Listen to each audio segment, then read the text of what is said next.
the community, and this is how we will continue to do our part in Newark. Under Mayor Baraka's leadership, all of these entities have been birthed.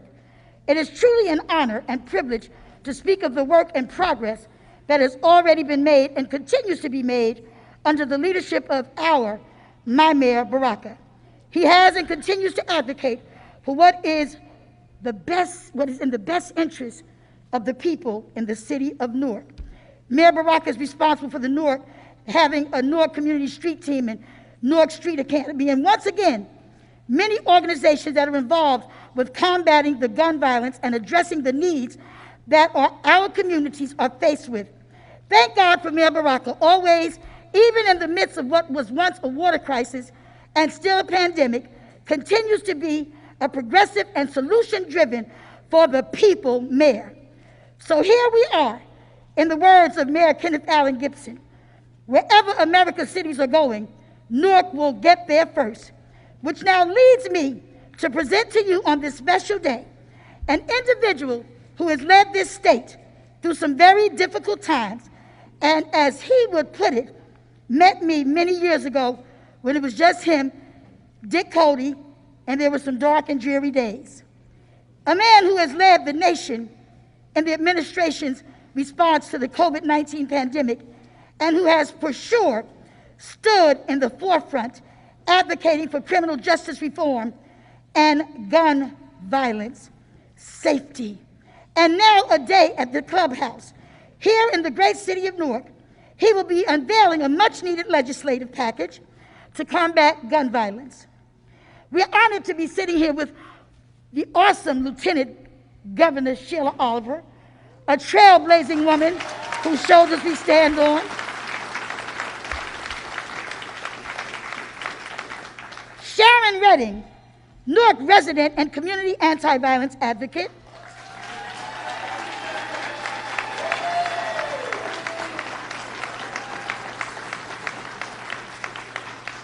Akila Sherrills, Director of Newark Community Street Team.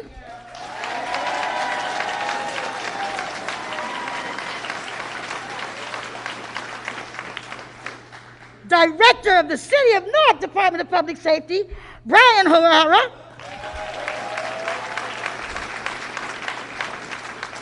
Senator Teresa Ruiz.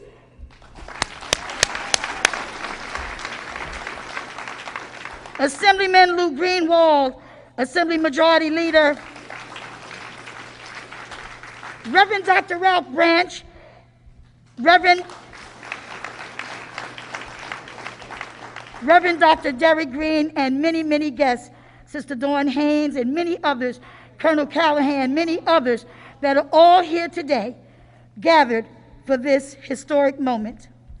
We are thankful for this true partnership of a trailblazing woman in the person of Lieutenant Sheila Oliver, whom I'm proud of all God has allowed her to accomplish on this journey.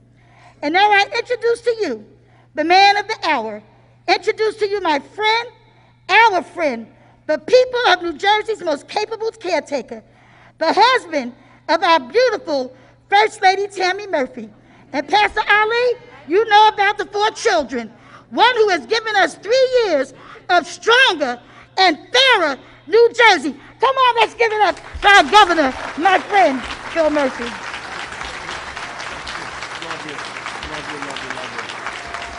Love you. Love you all. Thank you. Thank you. Thank you. In the dictionary, the definition of short straw is to follow Reverend Louise Scott Roundtree speaking. Good morning, everybody. First of all, I may repeat a couple. Where'd Louise go? Oh, you're over there. There you go. I may repeat a couple of the introductions that you made, and only because my remarks are a little bit longer than normal, because this is really important today. I've taken my mask off, but I appreciate everybody keeping theirs on throughout these proceedings as you listen. Reverend Louise Scott Roundtree, thank you for your remarks, for your leadership, whether it's through the Good Neighbor Baptist Church or whether it's more broadly in the city of Newark and Essex County. Bless you. Right behind you, we're going to hear from Sharon Redding, And Sharon, you and I had a private moment, and I just want to say that we all stand in solidarity with you and your family. And every family who has been touched in the most unimaginable ways by gun violence, and we pledge that we will not leave your side.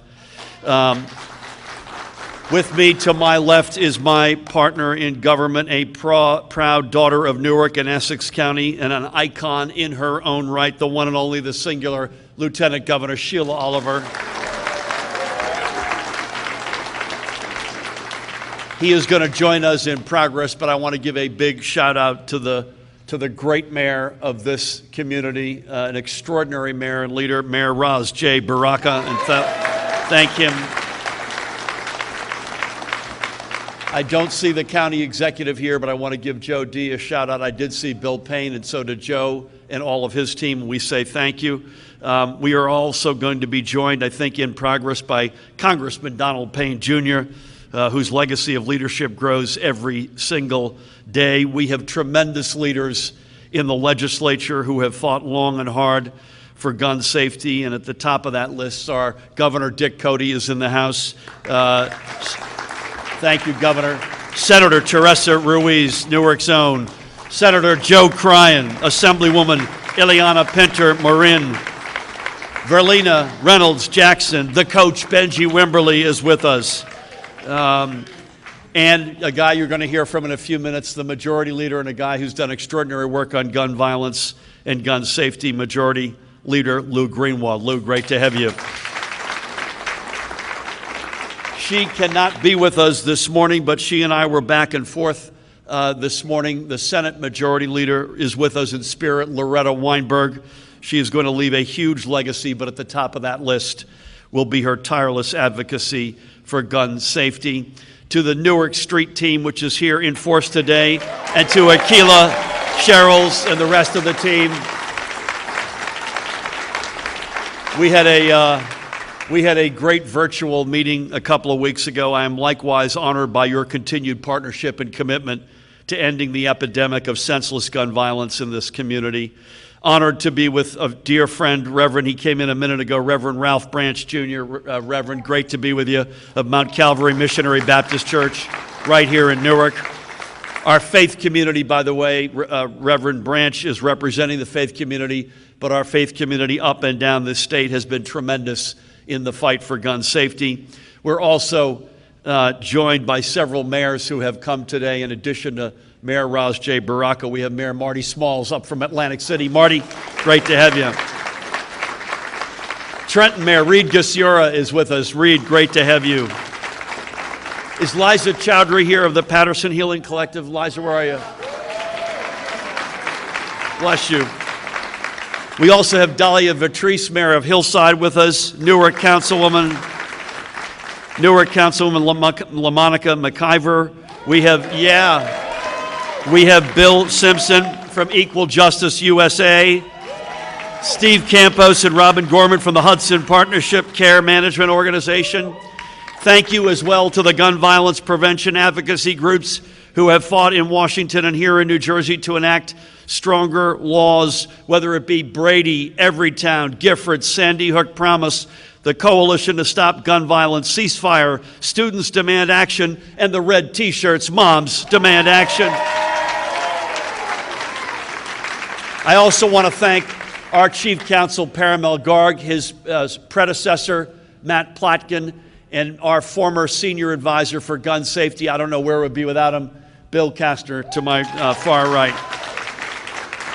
I'm sure I'm missing some people, but this is the longest series of introductions I've ever given as governor. I also want to give a shout out, he was already mentioned by Louise, Acting Police Public Safety Director Brian O'Hara. Congratulations, Brian.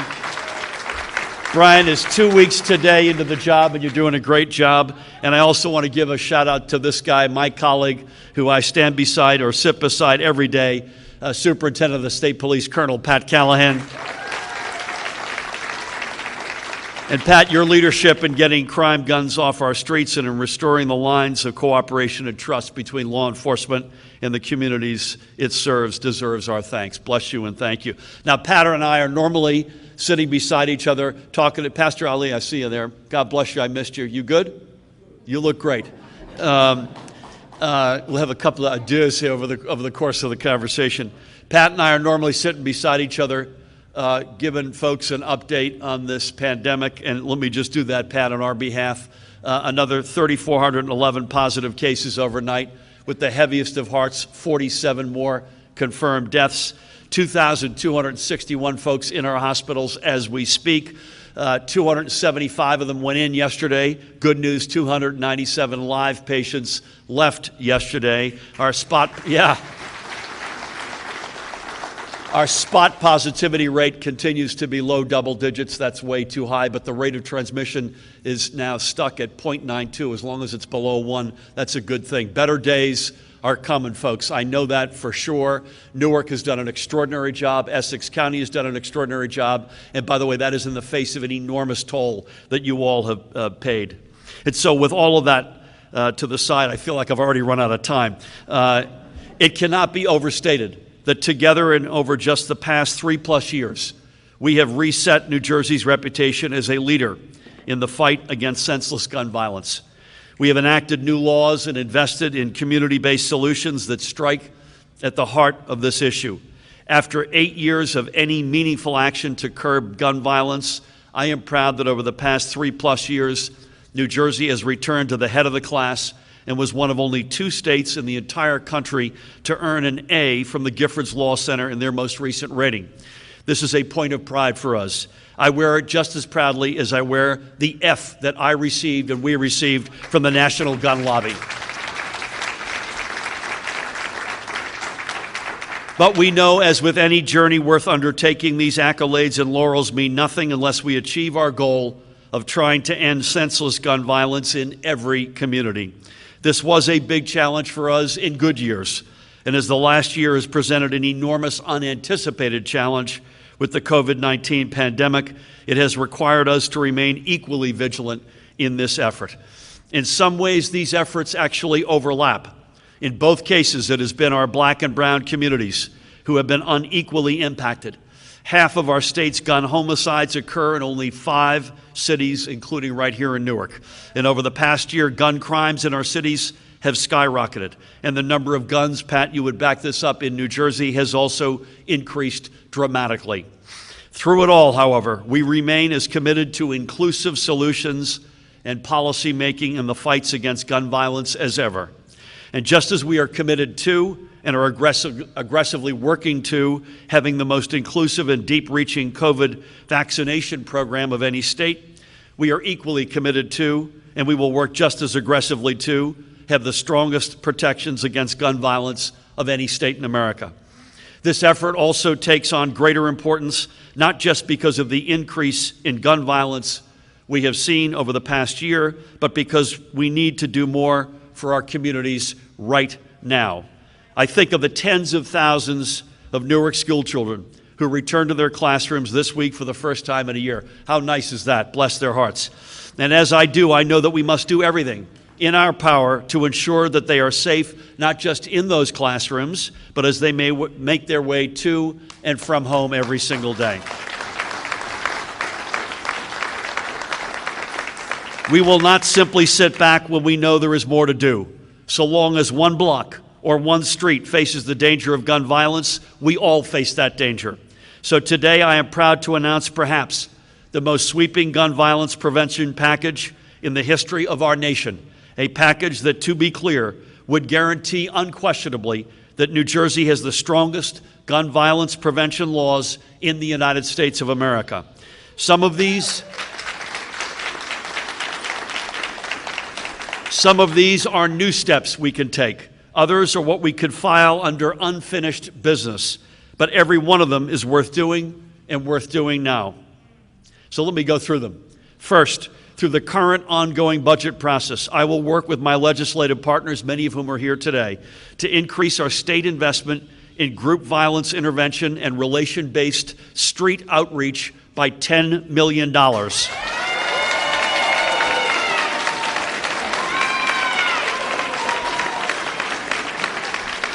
These will be These will be new funds on top of our ongoing efforts to support hospital-based intervention efforts. These are the very programs which we know can have a true and deep impact on the life of a community. We must support the Newark Street Team, the Patterson Healing Collective, and the many other organizations across our state who are using tried and proven methods for de-escalation and violence prevention. Again, we're not taking a flyer. We know this stuff works. We're going to put our money where our mouth is. And likewise, I will work to ensure that the Gun Violence Research Center, established at Rutgers University, has $2 million in the upcoming budget to properly research gun violence from the public health epidemic perspective that it is required. We need more research and a deeper understanding of every facet of this epidemic, understanding that can only come through survey research of gun owners and comprehensive data collection. Further, I'd like to ask my partners in the legislature to continue their tremendous work by sending me several important new bills for me to sign. And these measures would, and bear with me, 1, require anyone applying for a firearm purchaser card to first complete a certified safety course prior to having their permit issued. Listen, I think this is simple. We require everyone seeking a driver's license to show they know how to handle a car. We shouldn't ask anything less when it comes to guns. 2, mandate that all guns not in use be stored securely in a lock box or gun safe in a location where a reasonable person would believe it to be secure or be secured with a trigger lock. For anyone completing a gun safety course, this would become second nature. 3, increase the minimum purchasing age for all firearms to 21 years of age. This does not mean that someone under 21 cannot go hunting or target shooting with a parent or a guardian, but it will mean that we have one single uniform age for buying that gun. 4, it would mandate that all handguns sold in New Jersey come equipped with micro-stamping technology that leaves a one-of-a-kind imprint on every round of ammunition fired, a veritable license plate that can trace a round to a specific gun.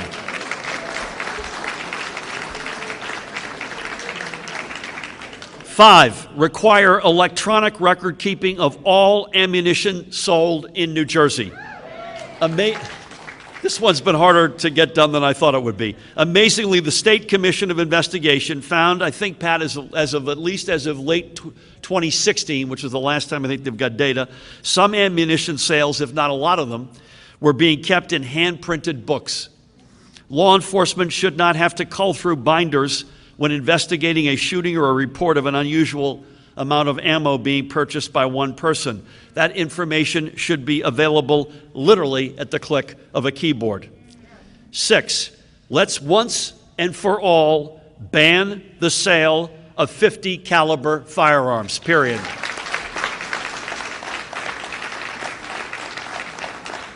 You can't hunt with them. You can't target shoot with them. But you can take down a small aircraft with them, as 60 Minutes documented.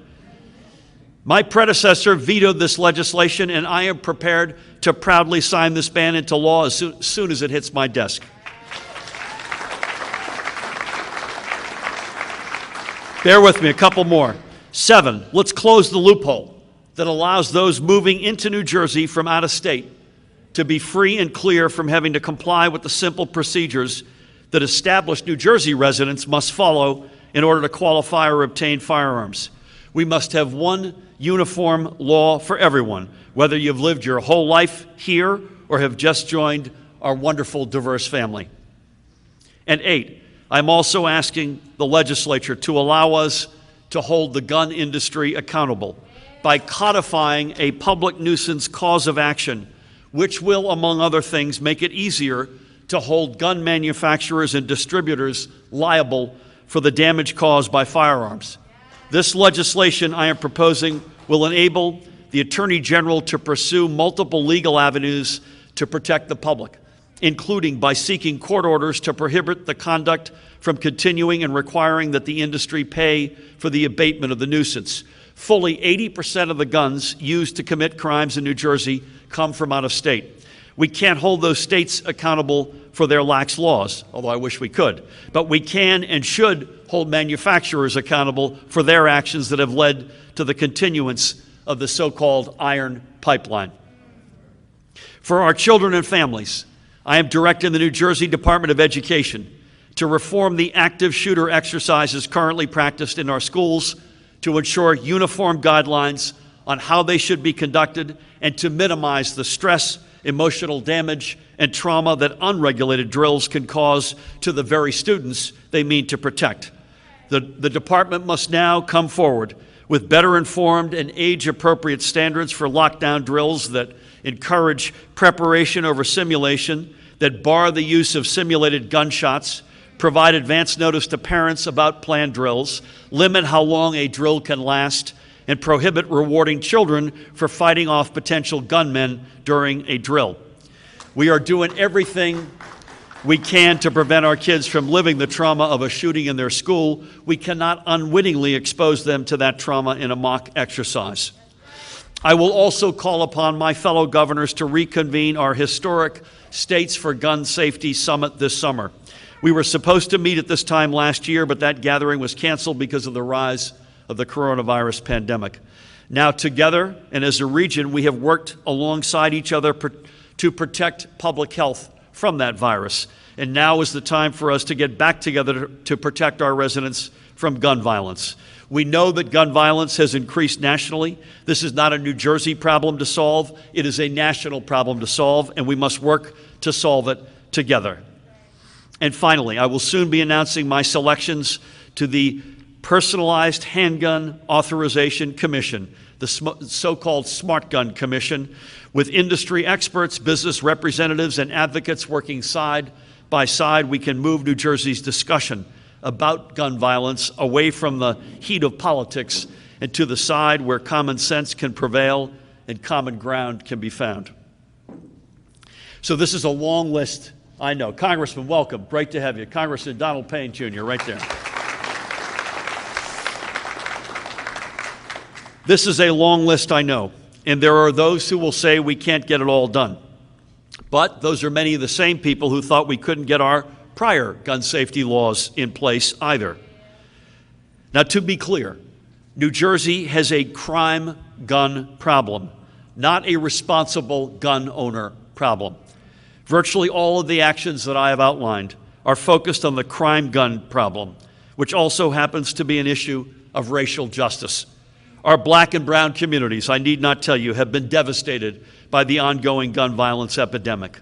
These actions today are targeted at these communities who need our help the most. So long as we all remain committed to the cause and we keep our eyes on the horizon, there is nothing that we cannot achieve. That goes for ending the coronavirus pandemic that exists now or the gun violence epidemic that existed long before.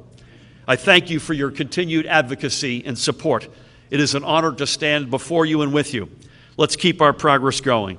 With that, please help me welcome my partner in government, the one, the only, a Newark, a daughter of Newark and of Essex County, the singular, the one and only Lieutenant Governor Sheila Oliver.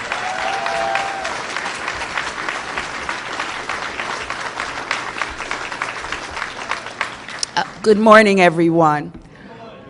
It definitely fills my heart to see this place filled with leaders, community organizers, faith-based representatives, our advocacy community, and our elected officials.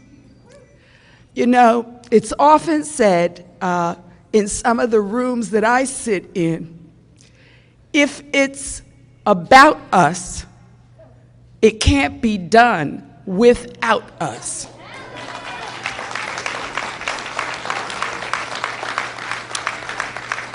When I look at Mayor Marty Small from Atlantic City, a place that I do a lot of work in, every day we have to be confronted with young people who were shooting up at each other. When I think of Mayor Reed Gusiora from the city of Trenton, we had a state employee, beloved, did nothing but help people, sitting on her porch with her dog. 2 young people engaging in a gun battle with each other, and guess who got hurt in the crossfire? She did. As Reverend Roundtree said, we are tired of funerals and memorials. Growing up in Newark, I tell young people, I could go to any section of this city by myself or with my friends. Our young people can't do that today. It's hard being a young African American, Latino, and other ethnic minorities as well, because this violence is spreading well beyond just Black and Latino communities. Guns, you know, I don't agree with Mitch McConnell, who says that there's a Second Amendment right to bear arms. Now, I'm not going to negate that that is in the Constitution.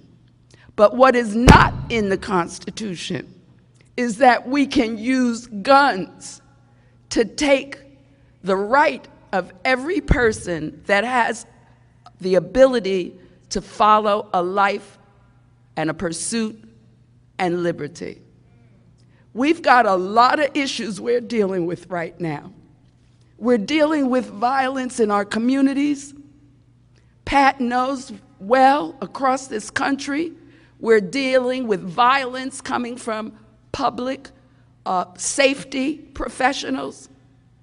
We've got to stop this useless sense of taking life from people because they've been confronted with the other side of a gun. When I think about these cities in New Jersey, and it's not just confined to urban communities, I pick up the newspaper and read about a husband killing a wife, or someone traveling from 3 states away to come shoot down somebody he or she has a beef with. That's not how you problem solve. That's why the Newark Street Academy and the anti-violence team is out in neighborhoods teaching young people particularly how you mediate a beef.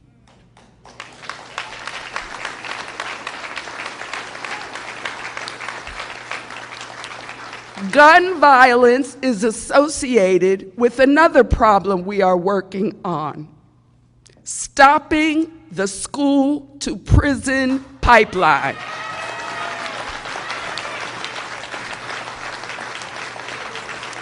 Too many of our young people, particularly for us in New Jersey, our Black and brown men, end up behind bars for a significant part of their lives because of a 1-minute mistake and emotional response they had, and they pull out a gun.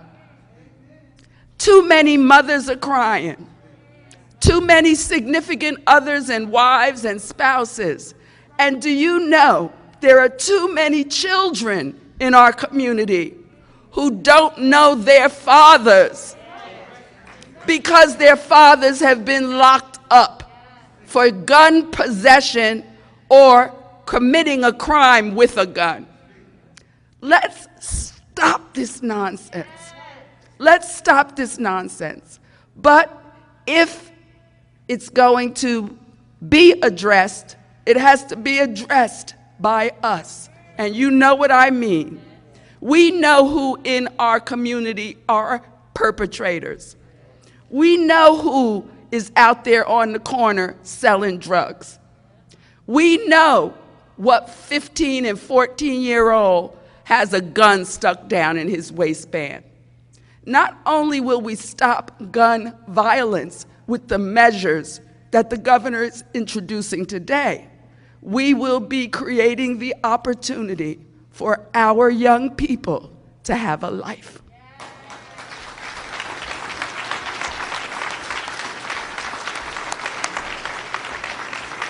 Let's hear it again. Sheila Weil, our Lieutenant Governor.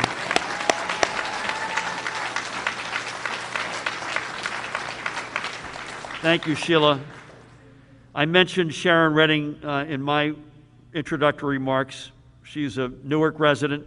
She's a community anti-violence advocate, and she has lived the gun violence reality that we are addressing today, whether it be her late nephew, her own son. Please help me welcome an extraordinary leader, an extraordinary human being, Sharon Redding.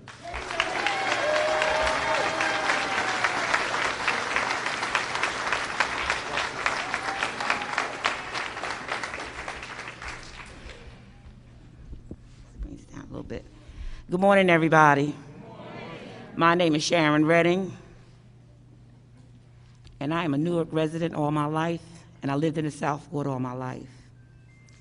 Even with all that's going on around us today, this is a day to celebrate, a day of light in a season of darkness.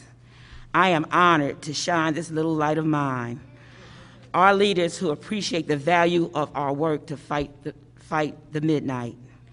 Gun violence leaves its dark trail of trauma and sadness on the most vulnerable people of our society. At the same time, these very people have the courage and the answers to remake this city and this country into the filled dreams of our ancestors. I know because I have faced the darkness, and in spite of it, I can see hope. I lost my 2 nephews to gun violence, and my beloved son was severely wounded. These deaths and wounds were the result of criminalizing the vulnerable and capitalizing on the indifference to the tragic suffering of children and families. I have worked with countless neighbors and friends to weave hope from despair. Our tears and sweat have been our investment in peace, and now we have help. Amen. We have help now.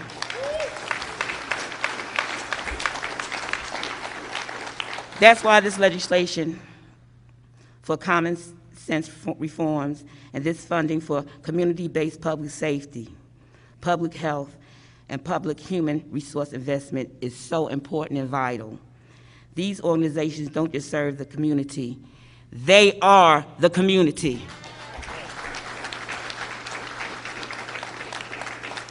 They provide these vital services with an attitude of respect and integrity that change their lives because they know the needs and the pains and the struggles of the people they serve. This legislation is both a change to the economy of greed and danger and an investment in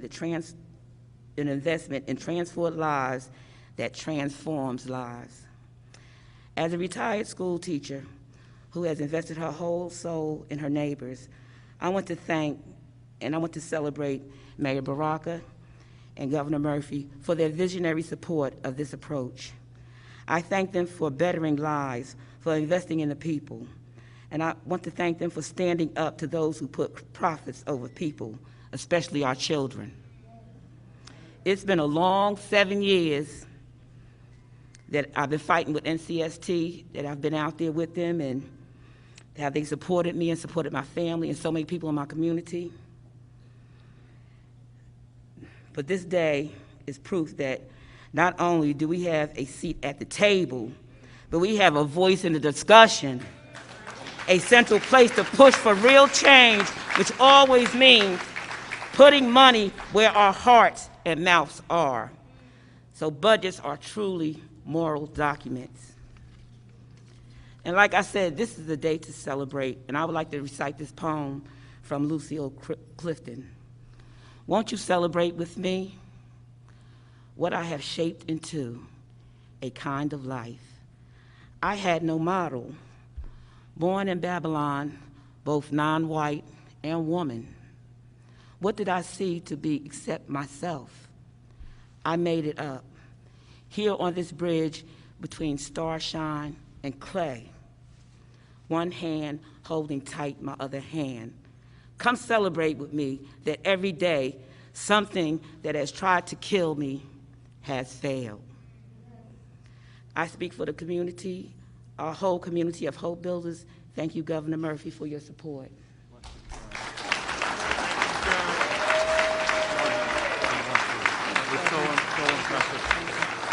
Let's hear it one more time. Sharon Renning.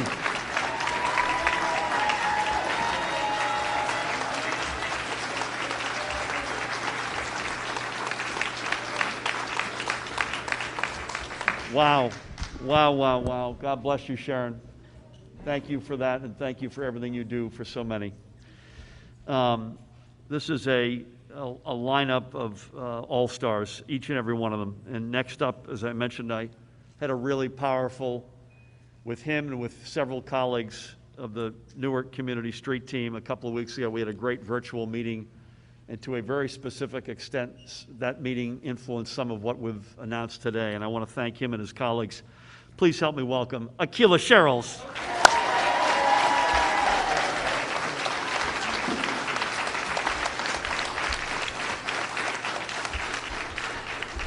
Could I have the HRI team to come up here real quick?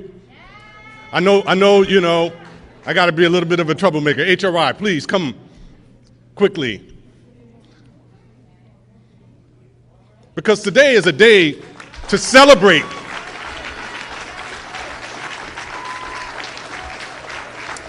To celebrate community-based solutions, right? Some of y'all come on this side too. Come this side a little with the governor too. I want y'all to repeat after me. Public safety, in public hands. Public safety, in public hands. Public safety, in public hands. In 2015, the mayor commissioned a group in the city to coordinate the public safety strategy in the city of Newark, called the Safer Newark Council. They produced a report that said 62% of the homicides in the city started as domestic disputes, right? And so we got to understand that violence happens on the ground. Impacted people experience violence on a daily basis. The ripple of impact of violence has impacted people's lives in such a profound way. But when you train residents in neighborhoods as public safety professionals, you equip them with the skills and the tools and the resources to engage the issues that arise amongst us as residents. We can stand in the gap. We can mediate those conflicts to a peaceful outcome, and we can prevent them homicides from happening, right? Last year alone, the U.S. spent about $280 million, $80 billion in our tax monies on policing.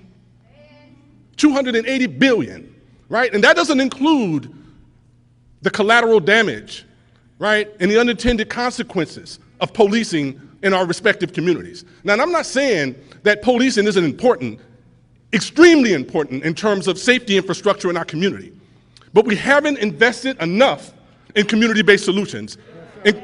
And so today is a new day. And I want to thank the governor. I want to thank our honorable mayor. I want to thank our public safety director. I want to thank all of those who made this day possible because, and this again, this is just the beginning, that public safety has to be in public hands. You see, safety is not just the absence of violence and crime. It's also the presence of well-being and the infrastructure to support people in their respective healing journey, right? This is the infrastructure. These ladies and gentlemen right here are intervening in conflicts on a daily basis. So today, we want to lift up the family of Malik Fogler, who lost his life in the city of Newark. We want to lift up the family of Dedrick Bracey, who lost his life in the city, of Deborah Derrick, a grandmother who lost her life in the city, right? And we want to send our love and our condolences and all of our prayers to little Treasure Manning as she recover, from her injuries.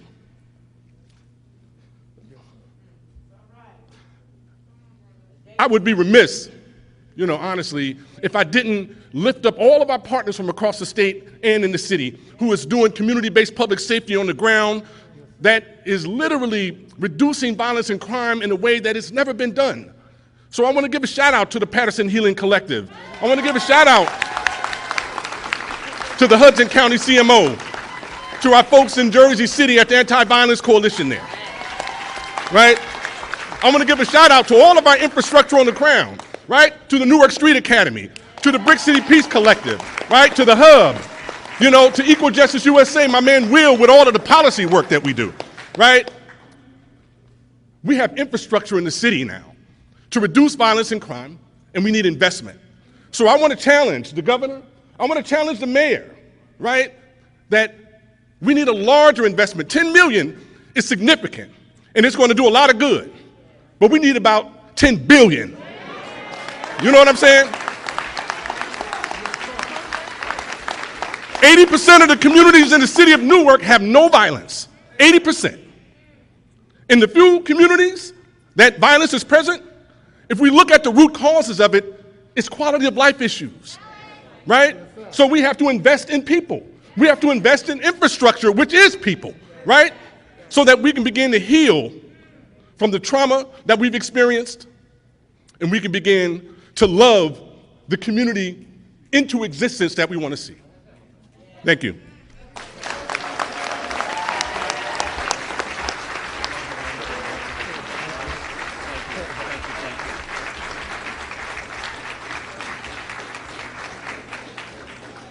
One more time for Akila Sherrills and the Newark Community Street Team.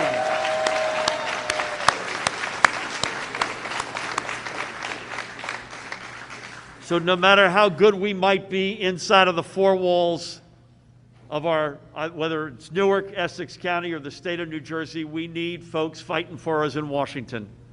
And let there be no doubt, we've got a great congressional delegation.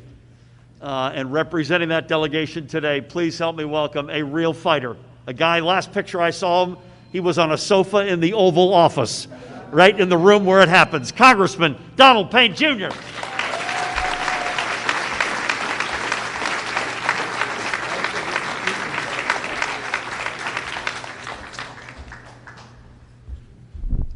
Thank you. Good morning.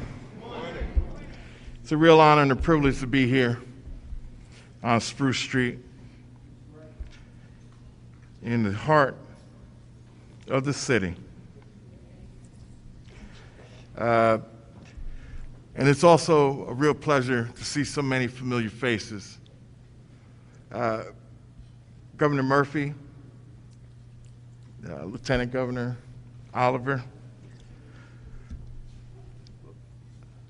Let's get down to brass tacks. We as public officials can do but so much. But it's you on the ground doing the real work that we need to support.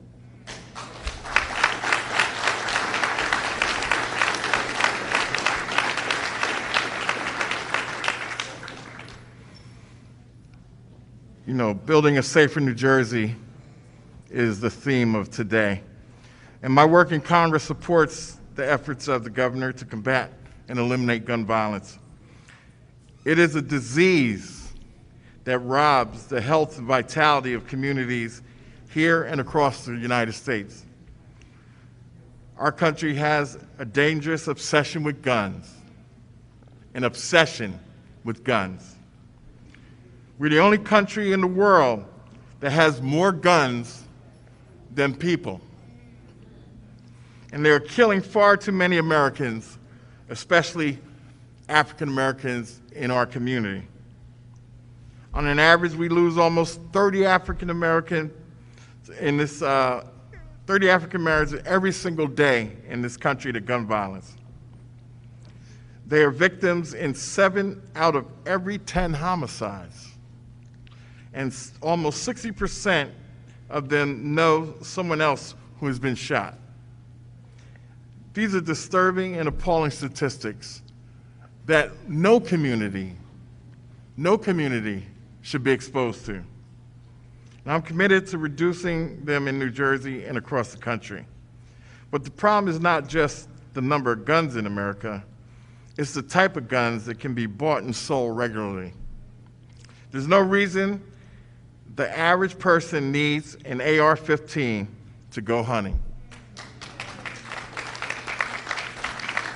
There's no reason an American needs a military-grade weapon for home defense. We need to get these guns off the street. That's why I drafted several years ago my Safer Neighborhood Guns Buyback Act after Sandy Hook. My bill would create a federal grants that New Jersey and other communities could use for buying back guns. The grants would be used to compensate Americans for the guns. In addition, the bill makes it a federal crime to buy guns or ammunition with a prepaid credit card or debit card. And gun buyback programs are proven to reduce violence. It's not the solution, but it's part of the solution. So all of us together in our lane, doing what we need to do to stem this tide of these unnecessary weapons on the streets is something that we all need to be about. And you're already about it because you wouldn't be here if you didn't care. So, in addition, we need to make background checks stronger to keep guns out of the hands of potential criminals. I voted for 2 bills that already just do that. We must make sure that gun owners are responsible, law-abiding people, so we can stop this senseless violence in our schools and communities. It is time to show New Jersey and the country that our tolerance for gun violence is over. Thank you very much.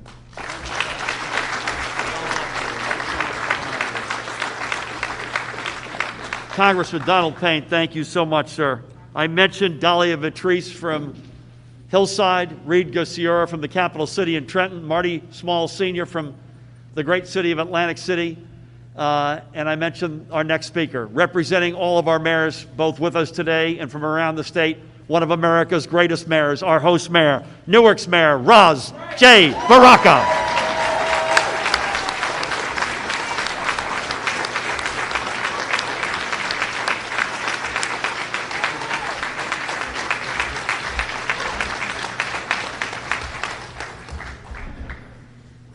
I apologize for being late. I was at the doctor with my son, so that's priority to me, and I appreciate that. Everything's good. You get them shots, But I just want to thank Governor Murphy and Lieutenant Governor Sheila Oliver first and foremost for thinking it not robbery to come into the Central Ward in the clubhouse to announce this gun legislation, because it's incredibly important as the country talks about gun legislation and strengthening gun laws around the country, that there's a connection between what's happening in other parts of the country and what's been happening in cities like Newark for years. That the proliferation of guns in the hands in these communities is something that we've been dealing with for a very, very long time. Enough for us to say that violence is a public health issue. And I was elated to hear the President of the United States say the very same thing, that violence was a public health issue, and that more resources needed to go to alternative groups to help reduce violence and crime in our communities, hospital-based intervention, violence interrupters. I remember years ago when I first started talking about that, people looked at me like I was crazy when I began saying that violence is a public health issue and we need to employ people from the community to help reduce violence and crime. It is a great day. God is good for us to be here. And the President of the United States invites me down so he can say it in my face. So I appreciate that. And all of the gun legislation that is being proposed by the governor is the right legislation. New Jersey already has strict gun laws. To go even further really puts a stamp on what we believe in this state, what our values are, what we think should happen in New Jersey. And we want to be a leader around the country. And it's exciting to see the councilman of the Central Ward here. I see all of I started, so I see a whole row of elected officials in front of me. I got to shout my mayors out, Mayor Vertrees and Mayor Marty Small from Atlantic City. To come all the way up here to be a part of this tells you how important this issue is. Also want Keisha Yuri to stand up, please.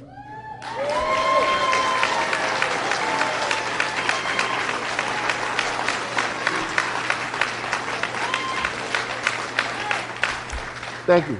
And so, and the reason I did that is it's important because we've been doing this work in this community for a long time. When I walked in, I saw Keela Up, the Newark Community Street team, and the work they've been doing in this community for a while. And I appreciate that and the expansion of it, and that needs to happen. You know that we've created an Office of Violence Prevention and Trauma Recovery, and Keisha Yuri is